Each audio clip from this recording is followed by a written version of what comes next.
WP Haton, in de tijd nog Haton, is gestart in 1949 na de oorlog als handelsbedrijfje van Harry Tornaar. De naam Haton is ook een afgeleide van Harry Tornaar. En heeft zich in de loop van de jaren ontwikkeld tot WP Haton. De internationale organisatie Werner und Fleidere heeft in 1973 de onderneming overgenomen. En sinds die tijd exporteren wij wereldwijd.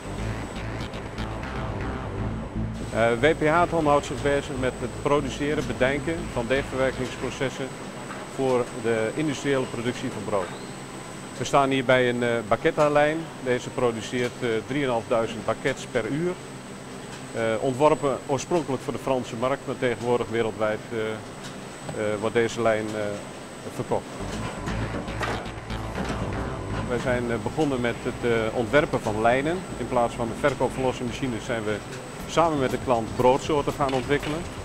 We hebben een belevingsruimte gebouwd in de fabriek. Dus we nodigen de klant uit waar de klant samen met onze technici lijnen ontwikkelt. Na de belevingsruimteperiode is er veel aandacht voor de service. We zijn inmiddels het Blue Value concept zijn we gestart. Dus wij leveren niet alleen de machines, maar ook de service om ervoor te zorgen dat die machines ook blijven draaien. Een heel groot succes. En wij sluiten niet uit dat dit proces na vraaggestuurde dienstverlening eindigt bij een co-creation. Dus dat wij complete bakkerijen gaan leveren aan klanten en ook die verantwoording overnemen.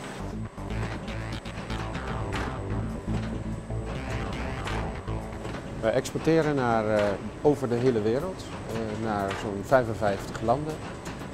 En dat scheelt een beetje waar dat is. Op het moment dat het bijvoorbeeld in Rusland wat minder goed gaat vanwege de kredietcrisis, dan halen we de omzet weer uit Zuid-Afrika.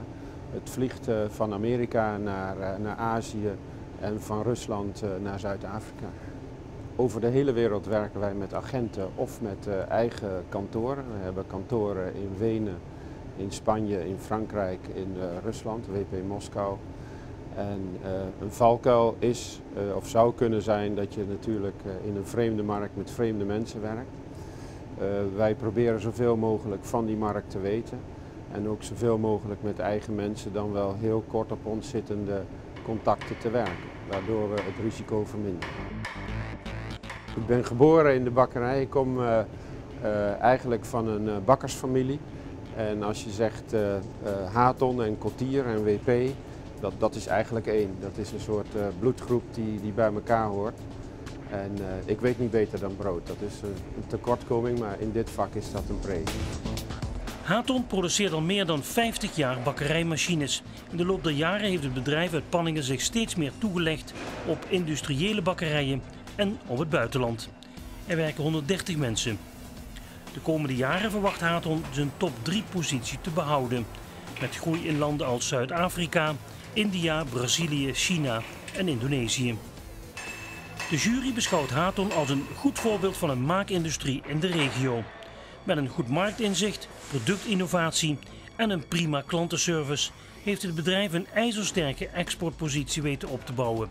Aldus de jury van de Limburg Export Award.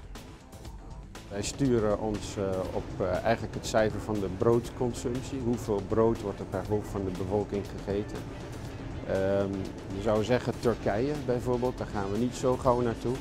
Het is een vrij moeilijk land voor Nederlanders om zaken te doen. Maar Turkije heeft een heel hoog verbruik per hoofd van de bevolking en daar zijn we dan eigenlijk ook nummer 1, met name in de industrie dan, voor de levering van WP Haton machines. Dus dat is eigenlijk wel bijzonder in een land met toch een hele andere cultuur.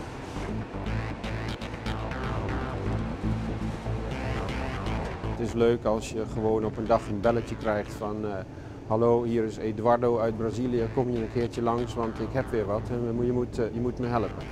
Nou, daar gaat het om en dat is bijzonder.